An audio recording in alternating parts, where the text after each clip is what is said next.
मान ठेवून अक्षय तृतीयाचं संपूर्ण आपल्या इकडे कार्यक्रमाची मोठी भरभराटी असताना सुद्धा त्यांनी आम्हाला वेळ दिलं. निश्चितपणाने त्यांचे खूप आभार आहे. आज बोलायचं झालं तर बाबांचा 70वा वाढदिवस.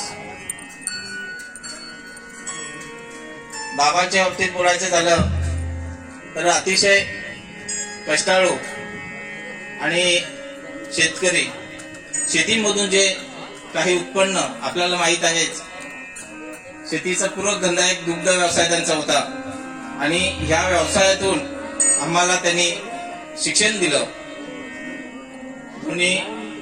आम्ही 3 बहिणी आणि 2 भाऊ, दोघांना आम्हाला सर्व्हिसला लावलं. बहिणी पण बऱ्यापैकी सगळ्या व्यवस्थित कामाला आहेत आणि खूप असं कष्ट करून ही भव्यदेव वास्तू ही उभारण्यात त्यांचं मोलाचं सहकार्य आहे. मी तर म्हणतो आम्ही दोघेही बाहेरच असतो, फक्त सुट्टी लागली का 2 दिवस यायचं आणि निघून जायचं. अशा परिस्थितीमध्ये अतिशय कष्टाळूपणाने आणि ध्येयाने सर्व श्रेय हे मी माझ्या बाबांनाच देतोय. कारण खूप मेहनतीने, खूप कष्टाळूने सर्वही कामं त्यांनी घेतलेली आहेत. त्यांच्या या 70व्या वाढदिवसानिमित्त मी म्हणेन पुढील आयुष्य सुख समृद्धीचे, आनंदाचे आणि आरोग्यमय जावं अशी इच्छा व्यक्त करतो आणि माझे मी 2 शब्द संपवतो. Hello hello hello hello hello hello hello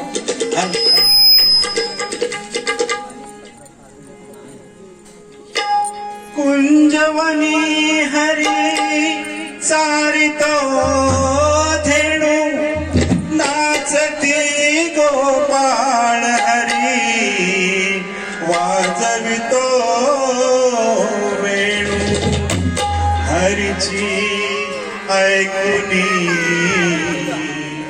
मधुर बासरी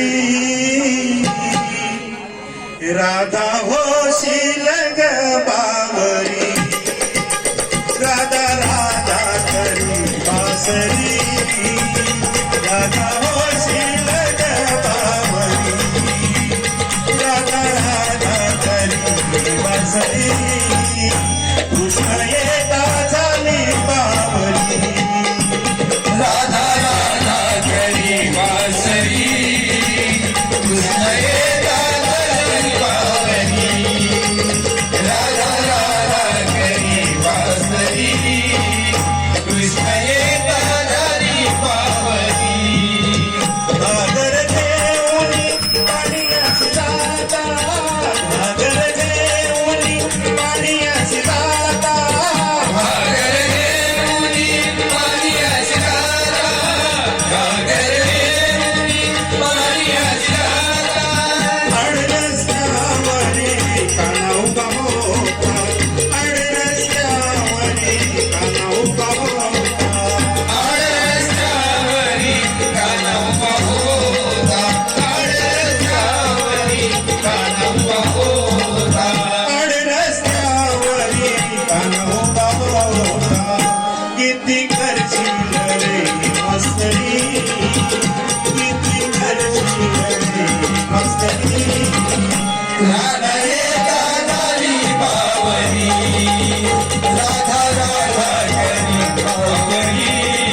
मग जन्माची मिलनाची हजारांतरी मिलनाची हजारांतरी राधा येता झाली बावली राधा राधा करी वासरी कृष्ण येता झाली बावली राधा राधा करी वासरी कृष्ण येता झाली बावली एका जनार्दनी पूर्ण कुबेरे एका जनार्दनी पूर्ण कुबेरे एका जनार्दनी पूर्ण कृपेने एका जनार्दनी पूर्ण कृपेने सद्गुरु श्री शरण आले सद्गुरु श्री शरण आले सद्गुरुजी शरणाले सद्गुरुजी शरणाले सत्यभामा अठ्याहत्तरी सत्यभामा अठ्याहत्तरी कृष्ण येता झाली बावली राधा राधा करी वासरी